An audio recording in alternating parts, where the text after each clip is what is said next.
kesaksian saya ini. Tetapi oleh karena hujan, jadi saya tidak jadi datang ke gereja karena kita semua tahu sendiri kalau sudah datang hujan, hujan itu tidak berhenti. Dan hujan itu pun sangat keras, jadi saya tidak berani datang. Terlebih saya sedikit trauma kalau melihat hujan, kalau berada di jalan raya dengan kendaraan, saya mengalami trauma, jadi saya tidak menghadiri dan tidak mengambil bagian pada saat itu. Jadi pada saat ini saya rindu ingin menyampaikan kesaksian saya. Seperti yang jemaat ketahui sendiri, saya sangat-sangat bersyukur kepada Tuhan. Karena kenapa? Saya boleh hadir berdiri di depan Anda semua saat ini. Itu semua karena mujizat dan kemurahan Tuhan. Tentu kita semua boleh hidup hingga saat ini itu atas izin Tuhan. Mengapa? Karena seperti yang kita semua ketahui, mungkin sebagian besar ya, mengetahui bagaimana beberapa waktu yang lalu, kurang lebih 3 bulan yang lalu, saya mengalami sebuah kecelakaan yang lumayan berat bagi saya pada saat itu. Jadi kecelakaan yang saya alami pada saat itu sekitar awal minggu pertama di bulan Desember. Jadi seperti biasa saya setiap hari bekerja. Nah, dan memang cuacanya kita tahu Desember ke belakang ini hujan terus menerus. Jadi kalau sudah hujan, hujannya sulit berhenti, hujannya bisa berhari-hari. Jadi karena saya kerja mau nggak mau walaupun hujan walaupun panas saya harus jalan. Jadi ketika saya akan berangkat pada pagi hari pada saat itu menuju tempat kerja saya, keadaan memang sangat hujan juga dan hujannya cukup deras pada saat itu. Jujur saya sebenarnya sejak saya bisa mengendarai sepeda motor, saya kalau sudah hujan sebenarnya saya takut mengendarai motor. Saya takut karena saya takut kecelakaan, itu sudah saya khawatirkan sebenarnya. Jadi kalau sebelum saya naik motor walaupun tidak hujan, memang saya selalu berdoa. Dan pada saat itu pun saya berdoa, apalagi hujan, karena saya selalu khawatir takut kecelakaan pada saat itu. Jadi ketika saya berjalan mengendarai motor pada saat itu, sebenarnya jalannya juga tidak terlalu ramai, jalannya itu bukan jalan besar. Kebetulan jalan yang setiap hari saya lalui ke tempat kerja itu jalan yang kecil. Jadi pada saat itu saya mulai kayak agak sedikit kesal juga dibilangkan, aduh kok hujan, saya mau kerja nih kok hujan. Jadi saya dalam hati saya sambil mengendarai sepeda motor saya merasa kesal. Tapi tiba-tiba ada seperti bisikan Roh Kudus, mengapa saya harus kesal? Berdoa saja. Jadi saya berdoa dalam hati saya pada sembari saya mengendarai sepeda motor pada saat itu. Dan hujan semakin keras. Pada saat itu keras sekali, sangat-sangat keras hujannya pada saat saya dalam perjalanan. Selesai saya berdoa, saat itu saya berada tikungan jalan. Tidak lama kemudian ketika saya melewati tikung itu dan tikungannya itu jalannya cukup buruk, rusak. Nah sementara karena sudah hujannya keras, kaca helm saya itu agak sedikit rabun sehingga saya tidak jelas melihatnya. Jadi ketika saya sudah sampai di tikungan itu, saya sudah tersadar saya bertabrakan dengan sebuah truk. Ya, jadi mungkin beberapa orang mendengarnya saya menabrak truk diam, itu salah. Saya kecelakaan itu sama-sama bertabrakan dari berlawanan arah. Dia datang dari depan saya dari arah berlawanan. Jadi saya sudah menghantam truk itu, lalu saya jatuh ke samping. Yang saya ingat pada saat itu, saya merasa berada di jalur saya, mungkin karena tikungan atau bagaimana, mungkin truknya perlu space yang banyak, saya kurang paham. Yang pasti saya sudah merasa kecepatan saya sangat normal, tapi entah bagaimana saya tidak tahu, saya hanya sadar saya sudah menabrak depan muka truknya itu. Sehingga saya jatuh. Dan pada saat itu yang saya pikir pada saat itu hanya begini, oh Tuhan, apakah sekarang sudah waktu saya mati? Itu saja pada saat saya kecelakaan itu. Tapi puji Tuhan, ketika saya jatuh ke samping, tiba-tiba saya kayak refleks ada yang membangunkan saya, tapi tidak ada yang membangunkan saya. Setelah saya bangun, tiba-tiba saya jatuh lagi karena setengah badan saya ini sudah sakit semua dan tangan saya sudah patah. Dan orang-orang warga di sana itu sudah berkumpul banyak menolong saya, mengangkat badan saya, dan syukurnya juga supir truknya itu berhenti menolong saya. Jadi saya sudah tidak bisa bergerak, dan syukurnya saya tidak sampai pingsan pada saat itu. Tetapi tangan saya sudah patah, sudah tidak bisa bergerak, dan setengah badan saya ini sakit semua rasanya. Karena bayangkan saya menghantam truk itu lumayan cukup besar ya dibanding mobil sedan biasa. Ini sebuah truk. Jadi kita bisa bayangkan, aduh, sebuah truk, saya menabrak truk ini sangat suatu hal yang buat saya ini, aduh, seharusnya mungkin kalau bukan karena kemurahan Tuhan, mungkin saya ya tidak selamat. Tapi karena Tuhan yang berkemurahan, saya masih merasakan keselamatan itu. Dan pada saat itu saya dibawa ke rumah sakit. Pada saat dibawa ke rumah sakit, saya diantar oleh sopir truknya juga. Di sana karena saya tidak tahu ya pada saat diantar ke rumah sakit. Mungkin karena saya sudah berdoa sebelumnya. Karena walaupun saya seringkali merasakan ketidaknyaman dalam hati saya, kalau saya sudah berdoa, serta-merta hati saya merasa tenang. Jadi ketika saya berada dibawa ke rumah sakit, walaupun badan saya sudah sakit dan tangan saya sudah tidak bisa bergerak, dari pihak rumah sakit saya tidak serta-merta ditanganin karena pada waktu itu saya tidak ada keluarga yang mendampingi saya. Sementara rumah sakit butuh keluarga untuk mendampingi dan mendaftarkan. Jadi saya tidak segera ditangani, saya masih menahan rasa sakit yang amat sangat pada saat itu. Sambil menunggu keluarga saya minta tolong para suster yang ada di sana untuk membantu saya menelpon orang-orang yang perlu saya hubungi. Yang saya hubungi saat itu yang pertama yang saya ingat tuh harus pertama keluarga saya, kakak ipar saya, adik almarhum suami saya. Terus saya ingat pendeta, bagaimanapun juga pendeta adalah seorang jemaat pendeta saya, jemaat dari pendeta saya beliau harus mengetahui keadaan saya. Dan ketiga bos saya yang tempat saya bekerja, dia harus tahu keadaan saya. Jadi 3 orang itu aja saya telepon. Dan sementara sembari menunggu orang-orang datang menjenguk saya, rumah sakit itu tidak serta-merta gimana ya, saya merasa seperti saya ini diabaikan. Karena mungkin saya tidak terdaftar, karena alasan mereka kenapa saya nggak ditangani, saya belum terdaftar. Mereka tidak berani mengambil tindakan apapun.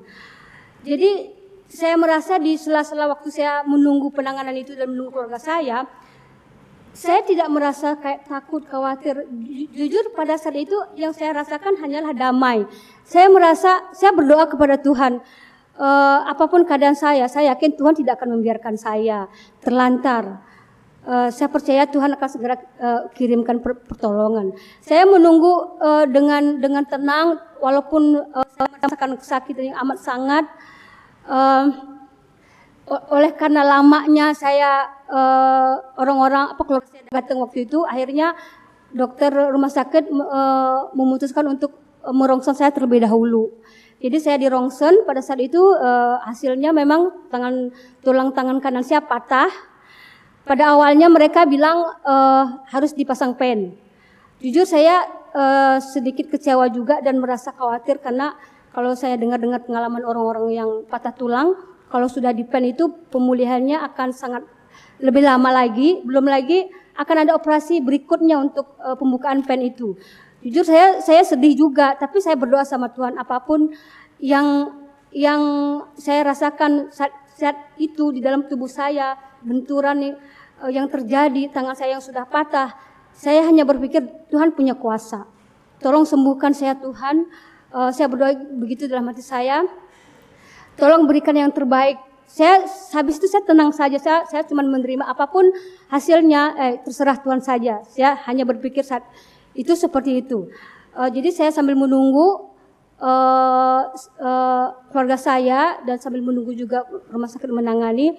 Jadi saya sama sekali tidak ada pertolongan dari para perawat. Jujur bisa dibilang saya hanya didiamkan. Bahkan saya untuk pergi ke kamar mandi minta tolong mereka antar pun mereka semua pada seperti cuek, tidak peduli gitu, diabaikan saya.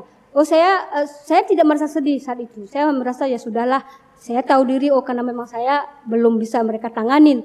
Saya pergi sendiri ke kamar mandi, saya pergi jalan sendiri dengan menahan sakit. Tetapi pada saat itu yang saya rasakan adalah saya tidak merasa suatu kesal atau jengkel karena pelayanan rumah sakit, atau sedih atau merasa bagaimana berkecil hati, tapi tidak. Saya malah merasakan suatu kedamaian, sukacita yang saya sendiri tidak mengerti kenapa ada perasaan seperti ini. Saya tidak merasa sedih atau apa, karena saya yakin Tuhan itu melihat keadaan saya. Tuhan pasti tidak akan meninggalkan saya. Saya hanya berusaha untuk tetap tenang pada saat itu.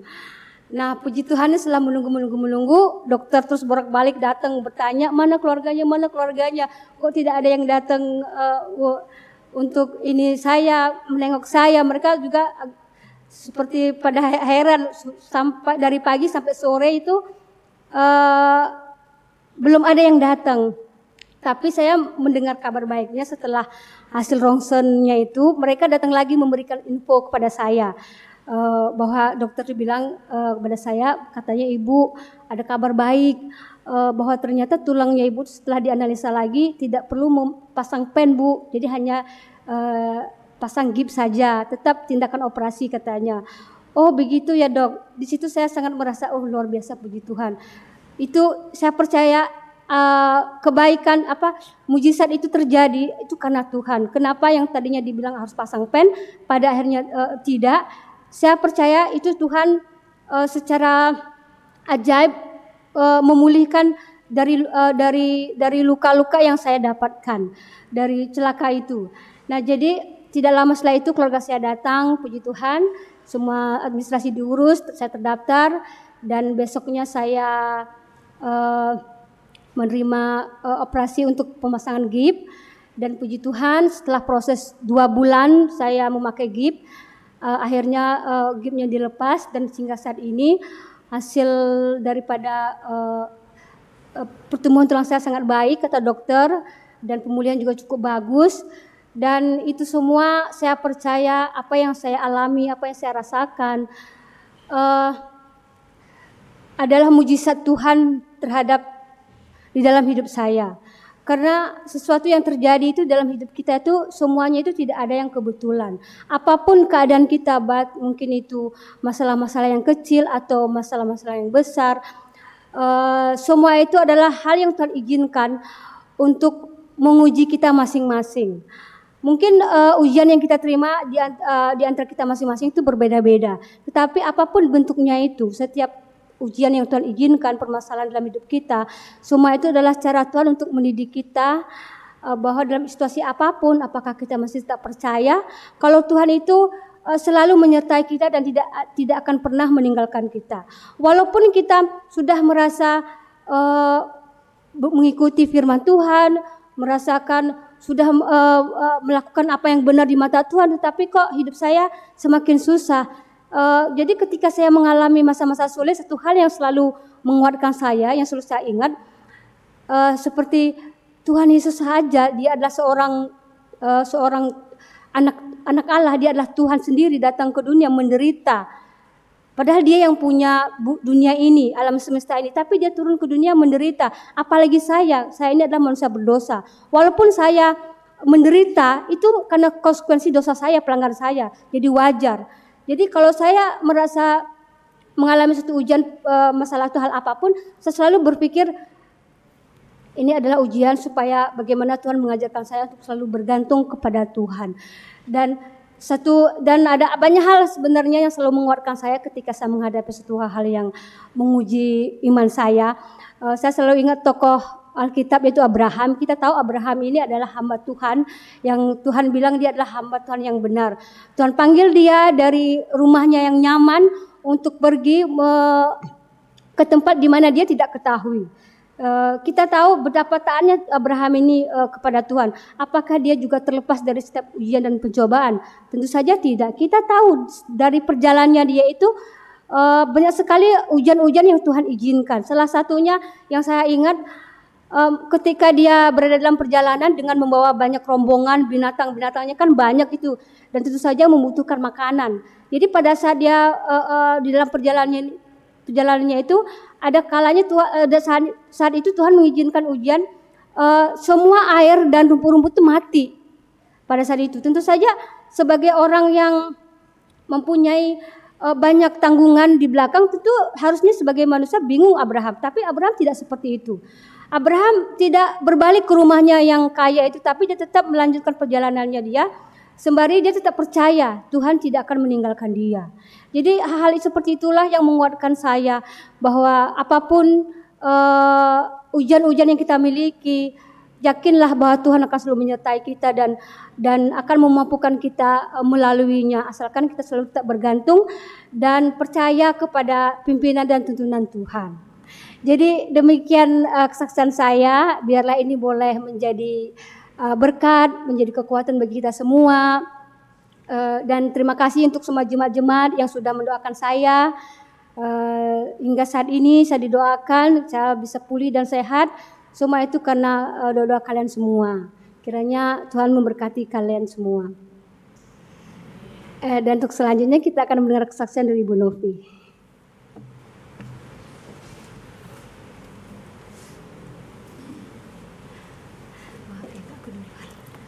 Shalom, selamat malam Bapak Ibu, Saudara-saudari yang dikasihi Tuhan. Terima kasih untuk kesaksian yang meneguhkan hati kita, meskipun prosesnya lama Bu Nengah, tapi Tuhan tetap menyertai. Seharusnya memang saya yang bersaksi, tetapi mendadak saya lupa lagu yang sudah saya siapkan tadi sore, karena saya jadwalnya bersaksi, dan saya juga jadwalnya menggantikan pasukan saya yang gak bisa datang untuk bernyanyi. Jadi jadilah semuanya dipersiapkan dalam tempo yang sesingkat-singkatnya seperti proklamasi. Izinkan saya membaca kutipan dari Efesus 3. Demikian bunyinya, Efesus 3 ayat 20. Bagi dialah yang dapat melakukan jauh lebih banyak daripada yang kita doakan atau pikirkan, seperti yang ternyata dari kuasa yang bekerja di dalam kita. Sebelum saya menyampaikan kesaksian melalui lagu, izinkan saya untuk berbagi sedikit tentang ayat ini yang meneguhkan iman saya dan menyadarkan saya bahwa Tuhan itu hanya sejauh doa. Kemudian kita itu sebenarnya nggak ada apa-apanya keinginannya dibandingkan rencana Tuhan. Dari pelayanan kami terakhir kemarin ke negara, ada banyak rangkaian yang harus dipersiapkan. Mulai dari persiapan dari sini, memilih personil yang akan mengambil partisipasi, kemudian persiapan konsumsi, persiapan di perjalanan, butuh transport, persiapan di negaranya juga, kita butuh tempat yang memang layak untuk kita tempati dengan membawa tim dari sini. Tidak terfikir tadinya bagaimana akan jadinya, karena di awal semuanya terlihat seperti banyak hambatan. Salah satunya saya menginginkan untuk kita bisa pakai gereja, karena memang kita punya gereja di sana. Tetapi selama ini gereja itu dialihkan ke tempat yang lebih kecil dan lebih panas tentunya dengan jumlah yang lebih banyak. Dengan pergumulan, Tuhan buka jalan, meskipun saya sudah pasrah tadinya enggak bisa pakai tempat itu. Terpaksa di tempat yang kecil. Ternyata mujizat nyata Tuhan izinkan kita pakai di sana, dan sepertinya tim yang berangkat ke sana tidak ada yang kepanasan, ya Oma ya. Kita semua merasa nyaman, puji Tuhan. Tadinya saya sudah mempersiapkan diri, bahkan sudah bilang di grup pakai baju setipis tisu, enggak juga ya. Tapi maksudnya pakai baju yang enggak tebal supaya tidak kepanasan. Lalu kemudian karena kami harus berangkat pagi dengan budget yang sangat minim, saya berpikir, Tuhan bagaimana ini? Tim mengatakan, Anti Novi bagaimana ya, kita nggak bisa makan. Percaya saja nanti Tuhan buka jalan. Belum saya berdoa, sorenya puji Tuhan, untuk konsumsi ada tambahan. Dan itu sangat-sangat di luar daripada apa yang saya pikirkan. Saya pikir, aduh dari mana kita cari dana untuk bisa cukup semuanya ini. Lalu kemudian semua sudah oke. Menjelang sehari sebelum berangkat, semuanya sudah oke, transport sudah oke, mendadak transport nggak bisa dipakai. Sementara uang semua sudah dibelanjakan untuk konsumsi. Tuhan, bagaimana ini? Kami nggak punya kendaraan, padahal cuma tinggal beberapa jam lagi kami sudah berangkat. Sekali lagi, sebelum saya meminta apa yang harus saya minta, Tuhan sudah sediakan. Ada personil yang berbaik hati menyediakan transport. Lagi-lagi praise the Lord, puji Tuhan. Ayat ini benar-benar mengatakan bahwa apa yang manusia pikirkan tidak sebanding dengan apa yang Tuhan rencanakan untuk kita. Bapak Ibu Saudara-saudari, kadangkala ada doa yang jenisnya belum dijawab karena butuh waktu. Ada doa yang kita belum sempat minta, belum sempat kita doakan, sudah disediakan Tuhan. Ada bermacam-macam doa. Tapi percayalah, sebagaimana kita Rabu malam selalu membahas, mengupas tentang doa ini, percayalah Tuhan kita adalah Tuhan yang ajaib, yang selalu bekerja menyediakan segala sesuatunya lebih daripada apa yang kita minta. Waktu yang tepat, itu adalah judul lagu yang akan saya bawakan. Semoga ini menjadi berkat.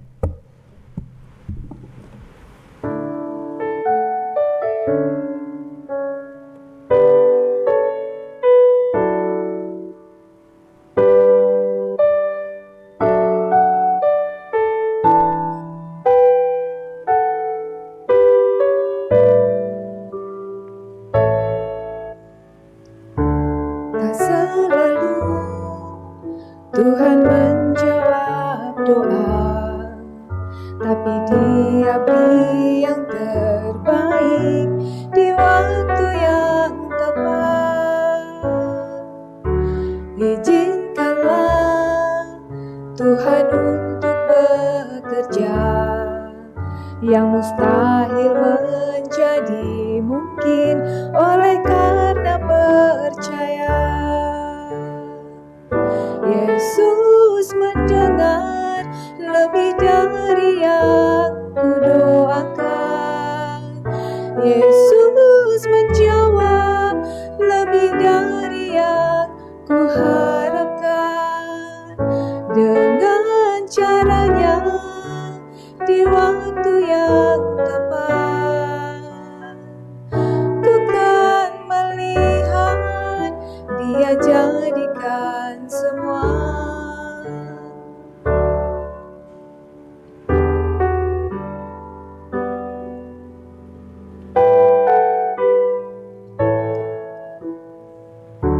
Tak selalu Tuhan menjawab doa, tapi Dia beri yang terbaik di waktu yang tepat.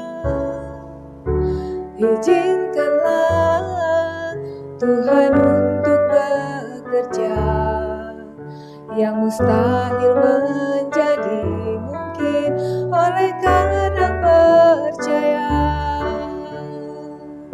Yesus mendengar lebih dari yang kudoakan. Yesus menjawab lebih dari yang kuharapkan.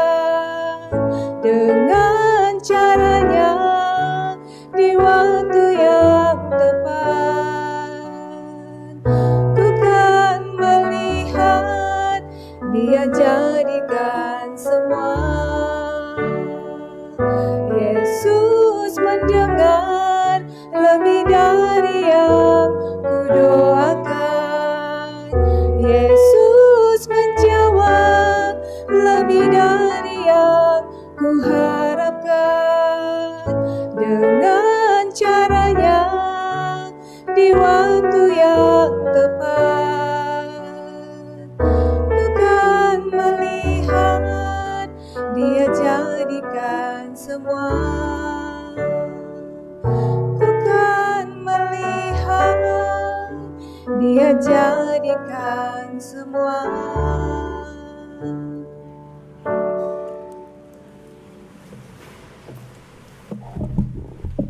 Amin. Terima kasih Bu Novi untuk lagu puja dan juga kesaksiannya yang telah disampaikan.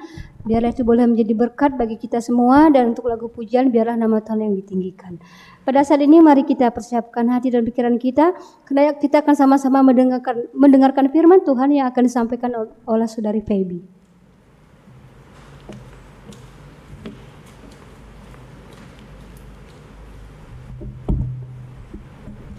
Baik, shalom, selamat malam untuk kita semuanya yang berada di gereja maupun juga mengikuti secara online.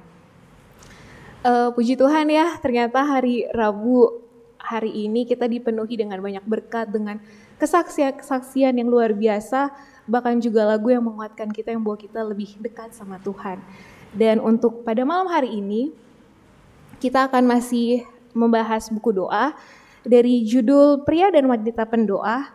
Dan pada malam hari ini, saudara-saudara sekalian, kita akan merenungkan tentang seorang nabi yang hidup di zaman Ahab, Raja Ahab, yang dimana pada saat itu dia membawa bangsa Israel semakin jauh dari Tuhan. Jadi kita akan berbicara tentang Nabi Elia. Oke, izinkan saya melanjutkan.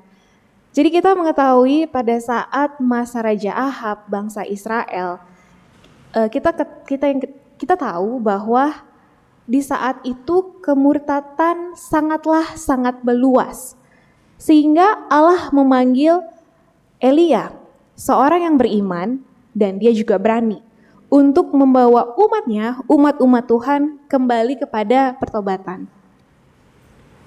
Elia tentulah bukan seseorang yang dari kota besar atau memiliki status yang tinggi, tetapi yang kita tahu adalah Elia, dia memiliki iman yang begitu kuat kepada Tuhan.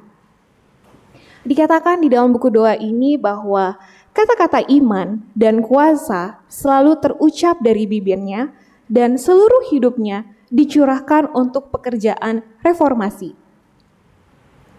Ia datang seperti suara yang berseru di padang gurun, menegur dosa dan menawarkan pertobatan kepada umat yang telah jauh dari Tuhan.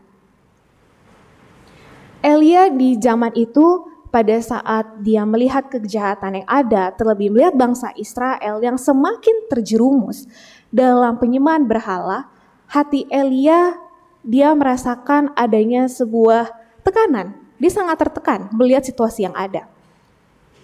Dia melihat bahwa bangsa Israel pada saat itu melupakan kasih Tuhan. Seperti yang tertulis di Mazmur 105 ayat 44-45, kita bisa buka bersama.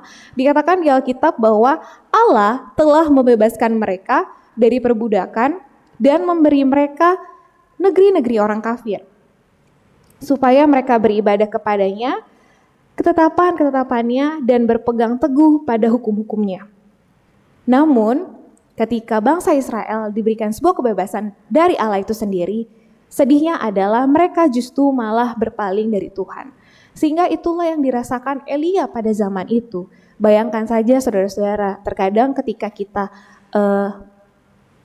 di dalam keluarga atau mungkin circle terdekat kita, ketika kita melihat ada orang yang mungkin melakukan hal yang tidak tepat atau tidak baik, rasanya sudah gemes, pengen mengajak mereka untuk kembali ke jalan yang baik, ibarat seperti itu. Bagaimana saat itu Elia, dan dia bukan hanya menghadapi 1, 2, 3 orang, tapi satu bangsa, itu bangsa Israel. Tapi yang luar biasanya dari Nabi Elia yang sudah dipilih oleh Tuhan pada saat itu, dia mungkin tidak seperti saya, kalau mungkin itu akan pergi mencari bangsa yang lain, minta Tuhan untuk diberikan kesempatan pelayanan yang lain. Tetapi di buku ini, dan bahkan di Alkitab dicatat bahwa Elia pun berdoa dengan sungguh-sungguh agar Allah bertindak. Ia memohon agar Tuhan menahan embun dan hujan, supaya bangsa Israel sadar bahwa hanya Tuhanlah sumber berkat mereka, bukan Baal atau ilah-ilah lainnya. Dan Tuhan mendengar doa Elia dan dia menutup langit. Seperti yang tertulis di buku Para Nabi dan Raja 119-120 dikatakan demikian. Sampai mereka berbalik kepada Tuhan dengan pertobatan dan mengakui Dia sumber segala berkat, maka tidak akan ada embun atau hujan yang turun di atas tanah itu. Saudara-saudara, kita tahu kelanjutan dari cerita ini bahwa selama 3,5 tahun terjadinya kekeringan. Dan selama waktu berganti terus, Elia dia tidak menyerah, dia tetap berdoa agar hati dari bangsa Israel bisa kembali kepada Tuhan. Dia tidak mengharapkan hal yang sebaliknya. Meskipun pada saat dia hidup di masa kejahatan di situ, Dia melihat banyaknya penderitaan di kiri kanan dia, tapi dia tidak berhenti berharap kepada Tuhan. Dikatakan juga di dalam buku Para Nabi dan Raja 113, dengan sabar sang nabi menanti, sementara tangan Tuhan turun ke atas tanah yang dilanda bencana. Dari kisah Elia di sini, saya belajar, kita pun bisa belajar bahwa doa adalah kunci kemenangan. Doanya bukanlah doa yang lemah, tetapi doa yang penuh keyakinan. Elia pada saat itu, dia tidak berdoa dengan sebuah keraguan, tetapi dia berdoa dengan doa yang penuh iman yang teguh. Di dalam Yakobus 5 ayat 16-14 firman Tuhan mencatat, doa orang yang benar, bila dengan yakin didoakan, sangat besar kuasanya. Elia adalah manusia biasa sama seperti kita. Dan ia telah bersungguh-sungguh berdoa supaya hujan jangan turun, dan hujan pun tidak turun di bumi selama 3 tahun dan 6 bulan, 3,5 tahun. Lalu ia berdoa pula, dan langit menurunkan hujan dan bumi pun mengeluarkan buahnya. Saat Elia meminta hujan setelah kurang lebih 3,5 tahun kekeringan, ia tidak langsung melihat jawaban. 7 kali ia berdoa dengan iman sebelum akhirnya awan kecil muncul di langit. Inilah sebetulnya contoh dari iman Elia yang bisa kita ambil untuk tetap bertahan dalam pencobaan. Seperti tadi kesaksian Tante Tengah, bertahan dalam segala apapun yang terjadi dalam kehidupan kita. Terkadang kita ingin jawaban doa itu datang dengan cepat, tetapi Tuhan memiliki waktunya sendiri. Nah, cerita Elia sampai sini saja. Kebetulan memang bahannya cuma 3 halaman. Tapi sebelum saya melanjutkan pada poin penting dari pelajaran Elia pada malam hari ini, semoga saudara-saudara tidak bosan mendengar kesaksian-kesaksian malam hari ini. Karena izinkan saya bersaksi sedikit dan sedikit kelanjutan juga dari kesaksian saya Rabu lalu. Yang tentunya masih bersangkut paut dengan bagaimana Tuhan bekerja di dalam kehidupan kita, di dalam kehidupan saya, dan bagaimana Dia tidak pernah meninggalkan. Jadi Bapak Ibu, seperti yang saya katakan minggu lalu, saya sudah memberikan white flag, bendera putih kepada orang tua untuk bilang, ya sudahlah Feby mau pulang ke Jakarta aja. Saya sudah menyiapkan diri, bahkan apa yang akan saya lakukan ke Jakarta kalau saya harus pulang. Tapi ketika saya, ibaratnya kita kan sebagai manusia, saya mau menyerah aja. Saya udah capek lah di umur segini, gak mau yang ribet. Tapi saya dikuatkan, saya dibangkitkan, dan akhirnya juga saya sadar bahwa saya pada saat itu masih di dalam waiting season.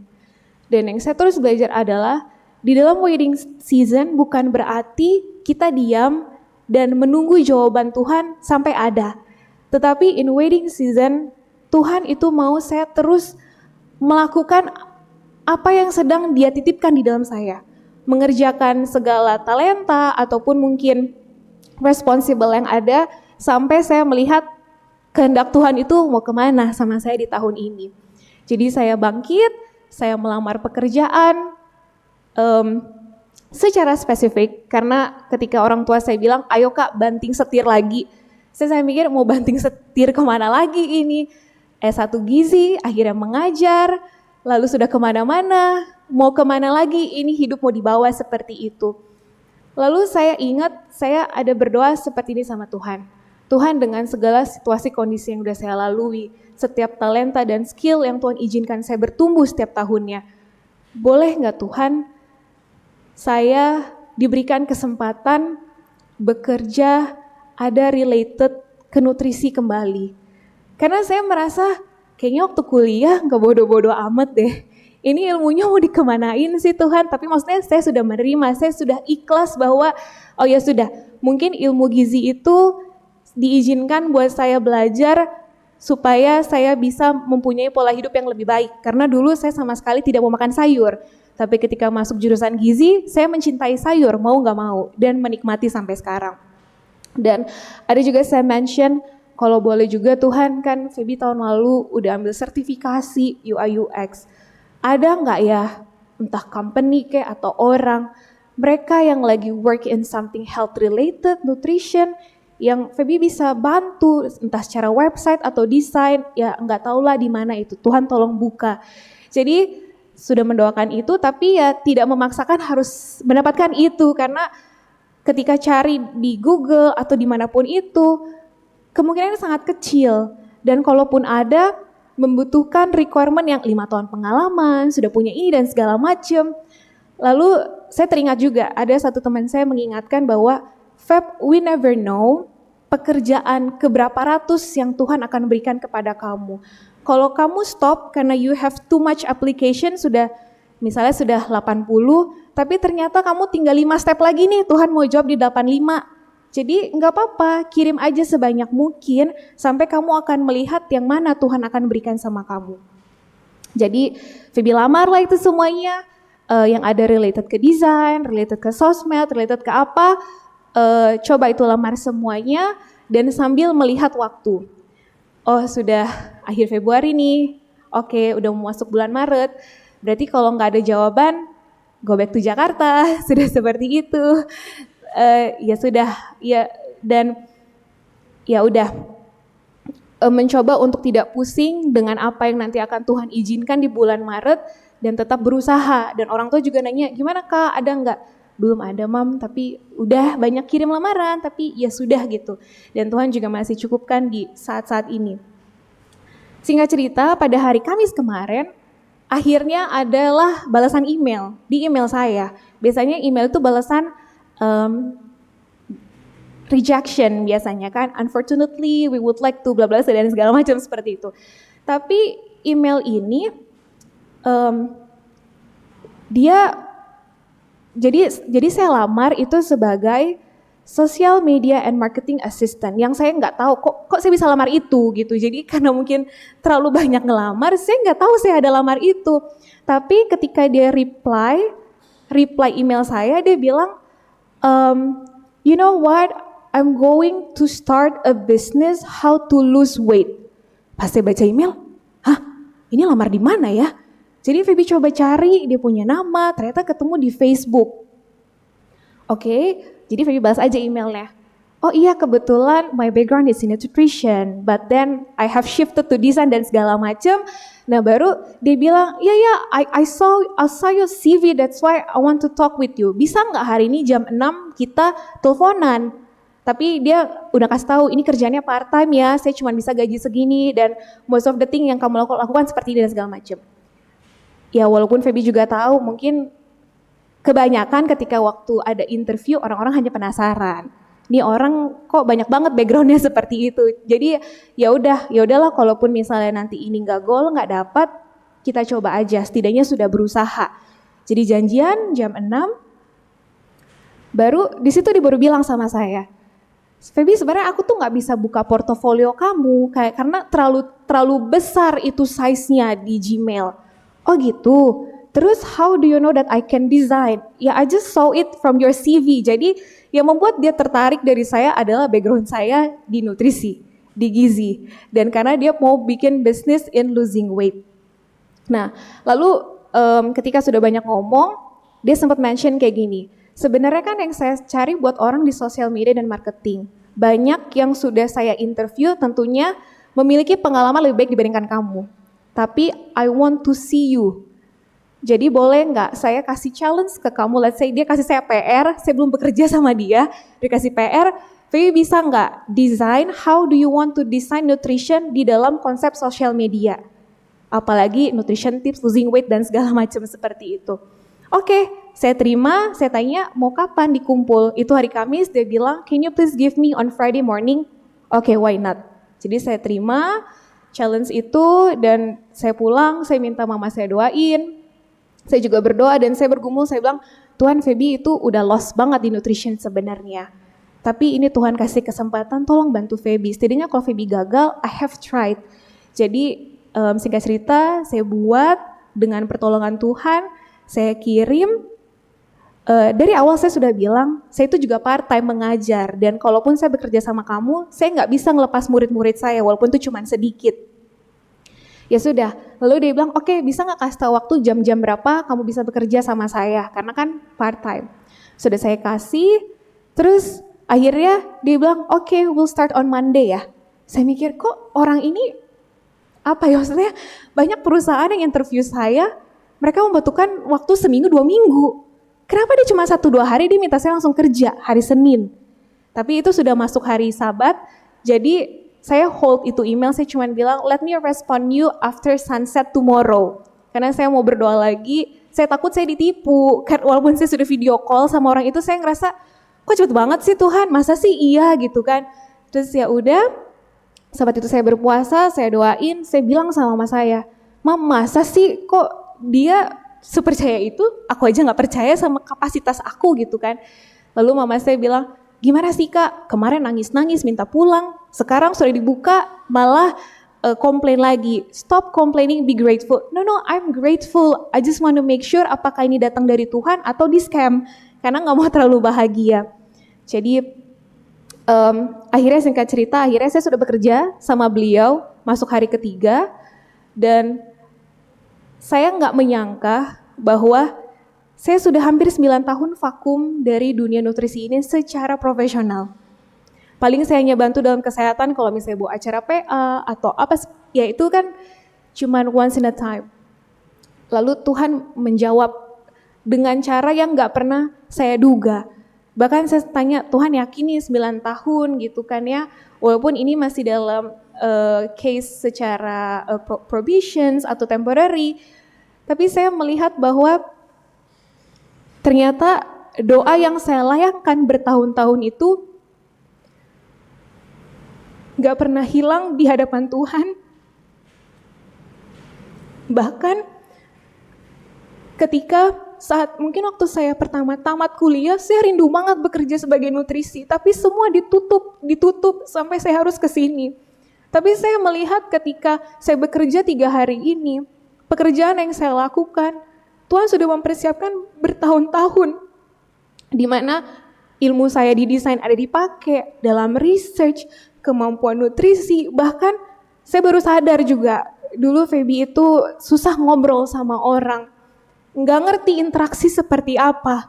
Mungkin emang harus diceburin dulu gitu ya, ngajar anak-anak atau aktif di gereja, sehingga akhirnya ketika interaksi sama orang luar, yang bukan orang Advent, saya sudah tidak kaku atau dingin dan segala macam. Ya, dan saya merasa, oh ini sebuah hal yang sebenarnya sudah saya ikhlaskan, sudah saya let go, Tuhan berikan sama saya.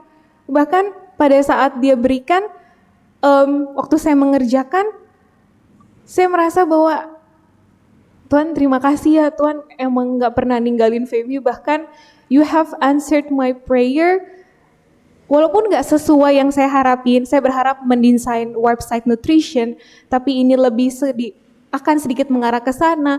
Saya melihat bahwa mungkin company besar tidak selalu melihat potensi saya, tapi Tuhan mengirimkan sama saya bos-bos atau orang-orang yang mau bekerja sama saya yang mereka tuh kayak, oke, aku bisa lihat potensi kamu mungkin 50%, tapi aku mau kamu bisa mengikuti standar seperti itu.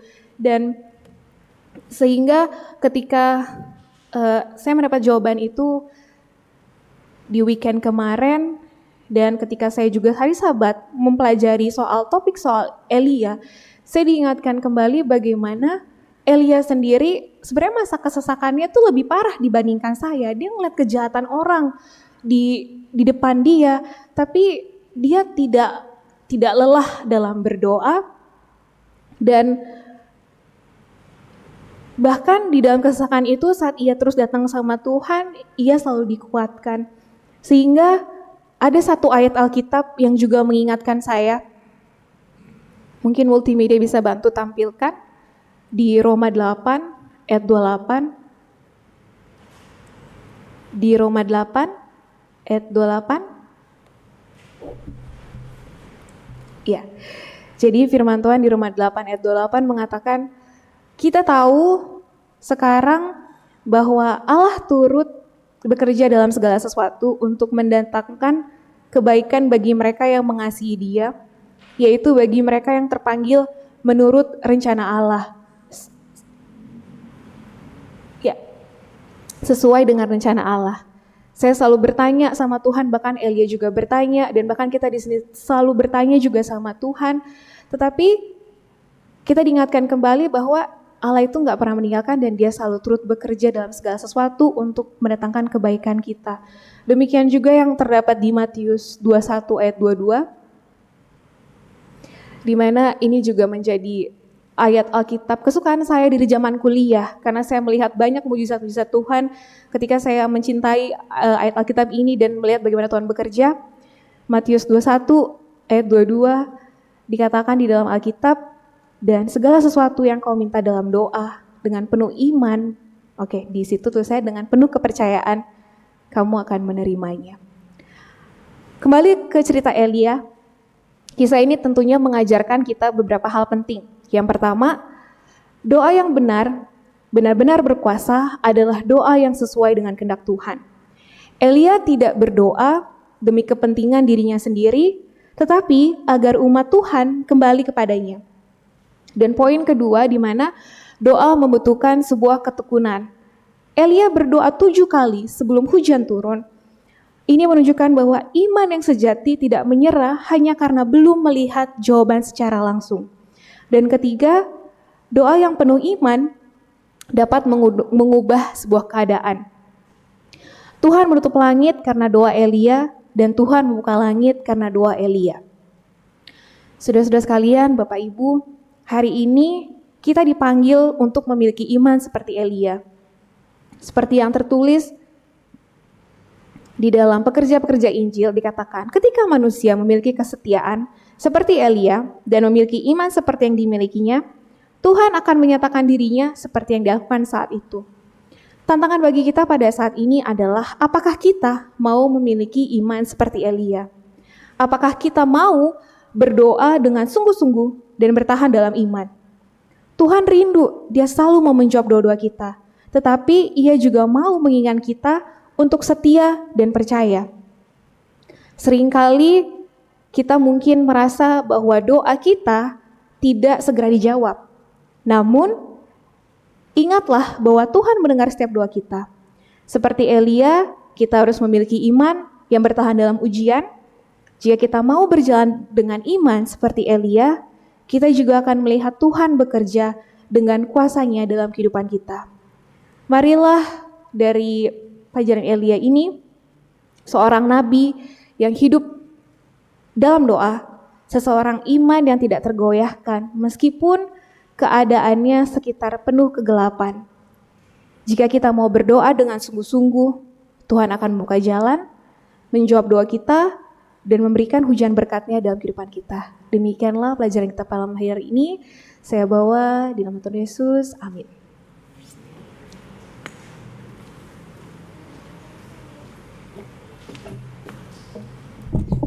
Terima kasih untuk firman Tuhan yang telah dibawakan oleh Saudari Feby.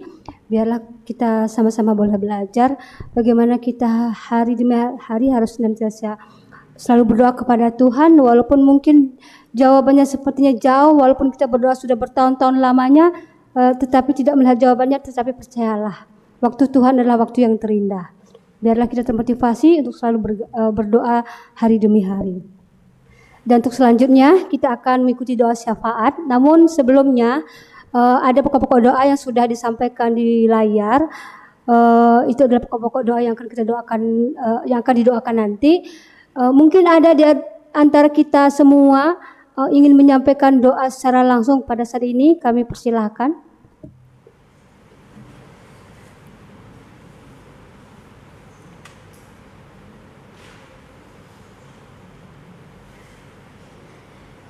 Apakah ada di antara kita yang mau menyampaikan doa secara langsung?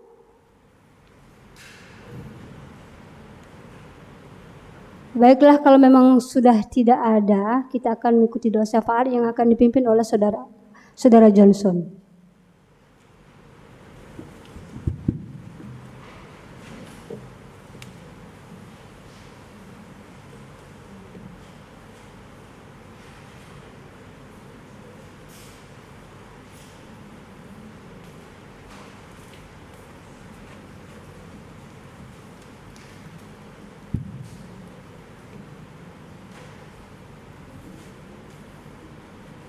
Baik, kita tunggu sejenak.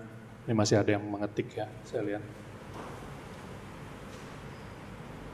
Bila mana saudara-saudara masih ada usulan doa, bisa dimasukkan di list pokok doa ya yang ada.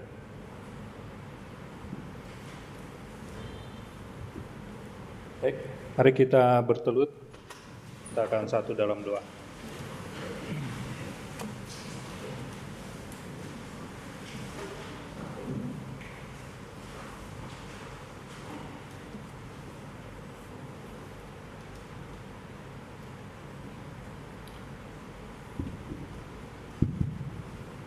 Mari kita berdoa. Bapa kami yang bertata di dalam kerajaan surga, Allah yang Maha Pengasih dan juga Maha Penyayang, Allah yang hidup, Allah yang benar, Bapa yang kami sembah setiap saat. Pada kesempatan malam hari ini, Bapa, kami datang menghadap kehadirat-Mu. Pertama-tama, kami hendak mengucapkan banyak terima kasih untuk perlindungan dan penyertaan Bapa di dalam kehidupan kami, untuk berkat-berkat yang Bapa berikan pada kami di sepanjang hari-hari yang telah lalu. Terlebih juga di sepanjang hari ini, bahkan kesempatan baru yang masih Bapa berikan pada kami untuk boleh datang bersama-sama beribadah pada pertengahan minggu ini ya Bapa, mendengarkan firman Tuhan, dan bahkan juga boleh membawakan akan usulan-usulan yang telah diberikan untuk didoakan bersama. Ya Bapa, menyadari bahwa kami manusia yang penuh dengan kekurangan dan kelemahan, penuh dengan dosa. Izinkan permohonan pertama kami adalah hendak memohon pengampunan daripada surga, kiranya boleh menjadi bagian kami semua ya Bapa. Biarlah kiranya Bapa akan mengampuni kami dari segala kekurangan dan dosa kami, dan melalui kasih Bapa kami boleh dilayakkan juga untuk membawakan akan usulan-usulan lainnya, terlebih hamba yang mendapat tugas untuk memimpin doa pada malam hari ini. Ya Bapa, kami berterima kasih untuk firman Tuhan yang telah kami dengarkan pada kesempatan malam hari ini. Kami berterima kasih juga untuk boleh mendengar akan kesaksian-kesaksian bagaimana penyertaan Bapa di dalam kehidupan saudara kami ini. Bagaimana Bapa telah menjawab akan doa-doa yang sudah dilayangkan.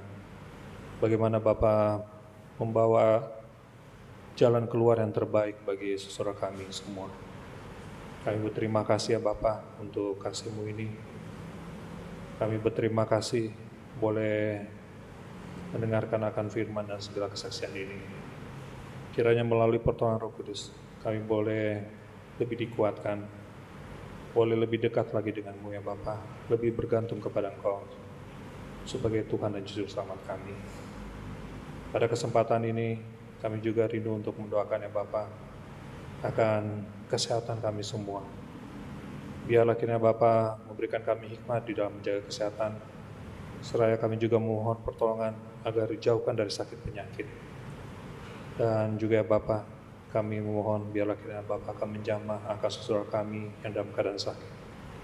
Berikan kepulihan ya Bapa, sehingga mereka pun tidak terhalang untuk beribadah, bahkan memuji dan memuliakan nama-Mu, selain mereka dapat beraktivitas seperti biasanya.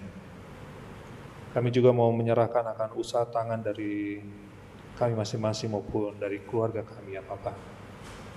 Bapa mengetahui akan segala kebutuhan yang ada, pergumulan yang ada di dalam memenuhi akan kebutuhan dalam kehidupan ini, di dalam menjalankan, mencapai apa yang direncanakan maupun yang dicita-citakan. Ya Bapa, kami mau serahkan semuanya ke dalam tangan-Mu, memohon pertolongan dari sorga, agar Bapa akan memberkati setiap usaha tangan yang dilakukan. Dan biarlah kiranya melalui berkat yang Bapa berikan pada kami juga boleh jadikan saluran berkat bagi orang lain. Bapa yang surga, kami mendoakan juga untuk penyelesaian skripsi dari Saudara Jonathan, David Agung, Matthew, Saudari Beatrice, Saudari Tirsa, Saudara Theo, maupun juga Saudari Sotia. Biarlah kiranya Bapa akan berserta dengan saudara kami ini. Rekan-rekan orang muda ini di dalam menyelesaikan akan skripsi mereka. Dan tentunya Bapa, kami mendoakan agar mereka boleh berhasil di dalam pendidikan mereka. Dan tentunya mencapai apa yang mereka cita-citakan. Bapa yang surga, kami juga hendak mendoakan untuk para manula yang ada di jemaat ini ya Bapa. Kami rindu agar di dalam usia lanjut mereka, para orang tua kami ini boleh juga menerima akan berkat-berkat-Mu ya Bapa, baik kesehatan, demikian juga berkat-berkat jasmani lainnya, bahkan berkat rohani yang limpah. Dan biarlah sukacita boleh selalu menjadi bagian di dalam kehidupan mereka di usia lanjut mereka ya Bapa. Kami juga hendak mendoakan ya Bapa untuk Saudara Matthew yang ulang tahun. Kiranya kasih Bapa akan selalu berserta dengan rekan orang muda ini. Sebagaimana Bapa telah menyertainya sepanjang 1 tahun yang lalu, Bapa juga akan berserta dengannya di sepanjang tahun-tahun mendatang di dalam kehidupannya. Dan berserta di dalam segala pergumulan, bahkan rencana di dalam kehidupannya Bapa. Kami mendoakan juga Bapa untuk pengumpulan dana untuk kegiatan Kampore pada tanggal 1 sampai 6 Juli nanti di Sibolangit. Kiranya segala usaha ini boleh berjalan dengan baik dan mendapatkan pertolongan kasih Bapa, sehingga segala keperluan untuk Kampore ini, khususnya buat rekan-rekan kami yang ada di dalam jemaat ini, boleh terpenuhi ya Bapa, dan mereka dapat mengikuti akan Kampore ini dengan penuh sukacita, mendapatkan pengalaman di sana dan dapat kembali lagi untuk dipergunakan di dalam pelayanan selain di dalam kehidupan mereka sehari-hari.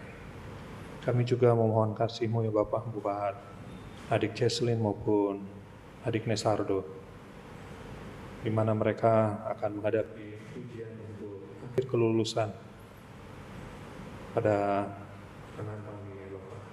Kami memohonkan kasih-Mu agar anak ini boleh belajar dengan baik, diberikan kesehatan dan juga hikmat dari surga, sehingga mereka dapat lulus dan bahkan Bapak akan menolong mereka di dalam melanjutkan akan pendidikan mereka ke jenjang berikutnya Bapak.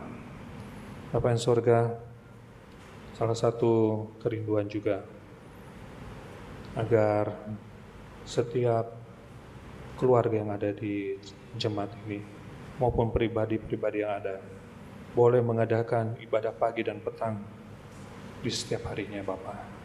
Dan kami membutuhkan pertolongan dari Bapa agar ini boleh terwujud. Dan tentunya dengan doa-doa yang dilayangkan, dengan perbaktian-perbaktian yang ada, maka masing-masing pribadi yang ada, maupun juga keluarga yang ada, boleh dikuatkan di dalam kerohanian mereka ya Bapak. Kami mendoakan juga ya Bapak, pemulihan dari Ibu Vera Awola pasca lahiran serta bayinya. Biarlah mereka boleh dipulihkan di dalam kesehatannya dan sang bayi juga boleh bertumbuh dengan baik. Kami juga mendoakan akan rencana lahiran dari Ibu Echa Marbun ya Bapak, yang diperkirakan tanggal 15 Maret.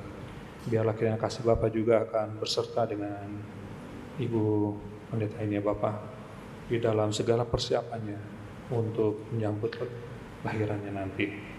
Kami mendoakan juga Bapak akan Chelsea Leona yang dalam perawatan pemulihan di Bandung dari sakitnya.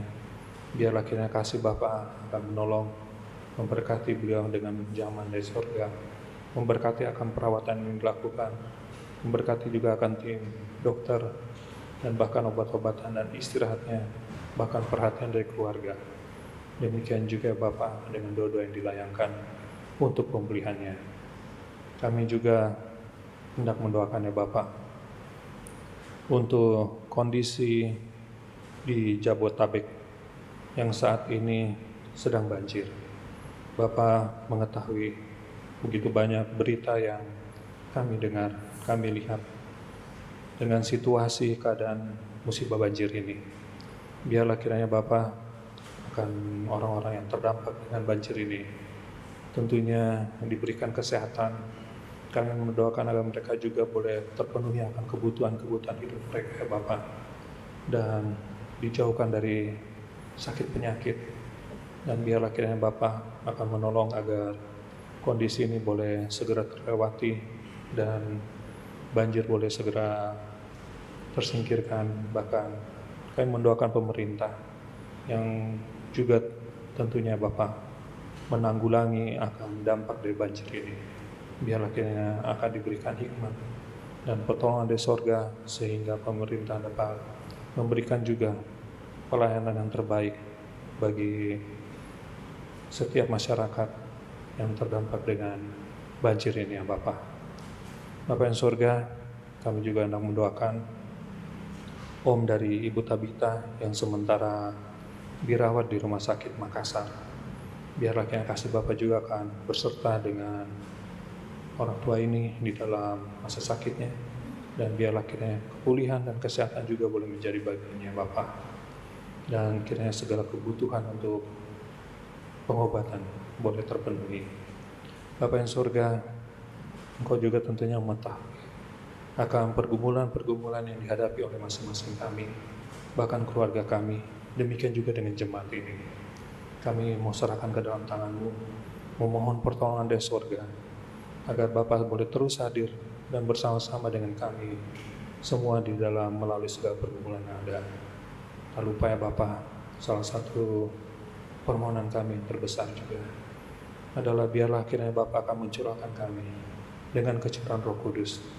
Biarlah kiranya kami ditolong dan dibantu untuk dapat menerima akan Roh Kudus yang Bapak siapkan, agar kehidupan kami lebih hari boleh lebih sesuai dengan kehendak-Mu ya Bapak. Dan terlebih dari itu, kami juga boleh menjadi berkat bagi orang lain yang ada di sekitar kami. Bapak yang surga, kami berterima kasih untuk kesempatan yang indah ini. Kami boleh membawakan akan segala permohonan ini, bahkan segala pergumulan yang ada dalam kehidupan kami. Dan kami yakin dan percaya, Bapak juga akan selalu menjawab, dan bahkan Kau telah menyediakan hal-hal yang terbaik bagi kehidupan kami semua. Dengarlah dan terimalah akan doa ini Bapa yang sangat jauh daripada sempurna. Doa ini hanya kami alaskan di dalam nama Yesus Kristus yang adalah Tuhan dan Juru Selamat kami. Amin.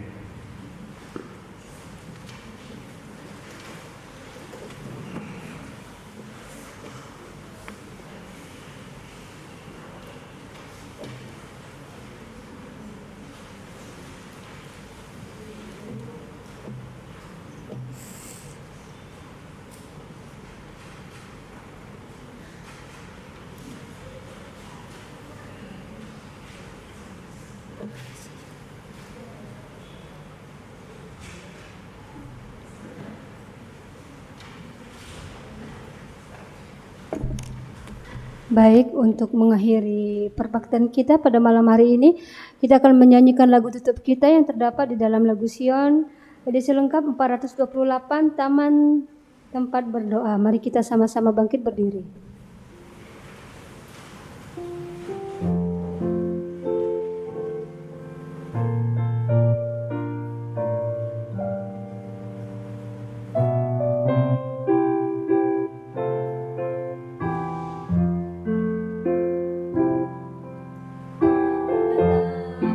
Itu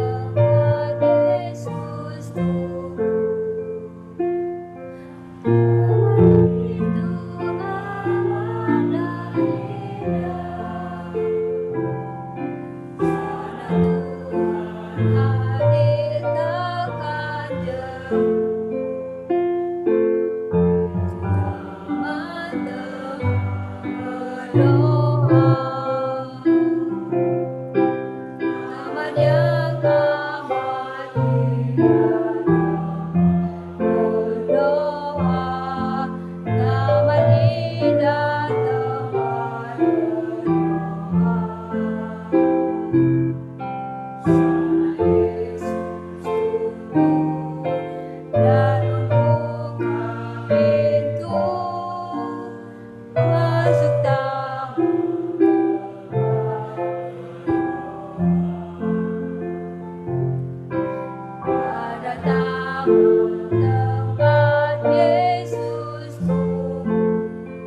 bersatu dalam doa.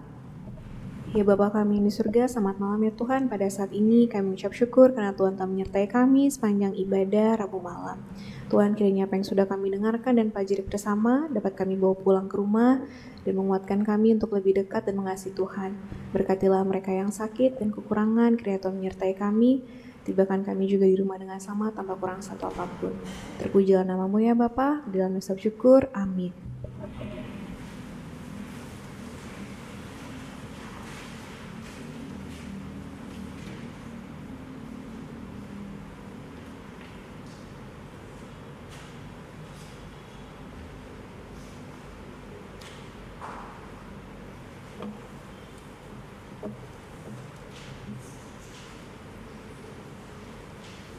Demikianlah perbaktian kita telah selesai. Terima kasih untuk kehadiran saudara-saudara Jemaat sekalian.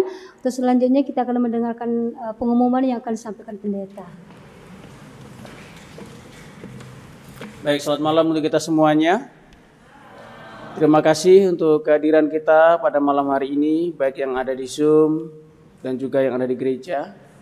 Terima kasih juga yang sudah ambil bagian dari MC Ibu Nengah. Terima kasih doa buka Saudara Ian dan juga lagu pujian oleh Ibu Novi. Kesaksian-kesaksian yang tadi disampaikan baik Ibu Novi dan juga Ibu Nengah, terima kasih.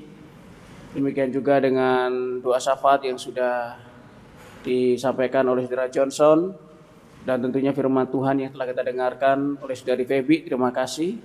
Juga pianis kita, juga operator yang ada di belakang, terima kasih semua.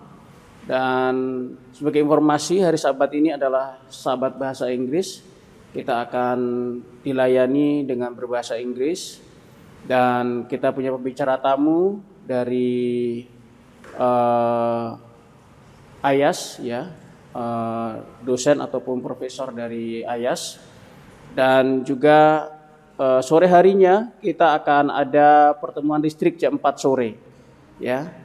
Pertemuan distrik dalam rangkaian acara penginjilan.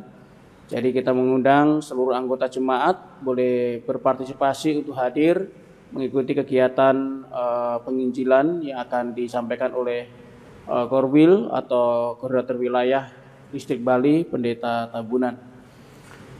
Kemudian untuk hari Minggu akan ada rapat majelis, ya. Mari kita para majelis boleh menyiapkan agendanya untuk mempersiapkan rencana kerja di bulan ke depan dan triwulan-triwulan selanjutnya. Baik, itu saja mungkin informasi yang saya bisa sampaikan. Kecuali ada tambahan, silakan Ketua PA kita.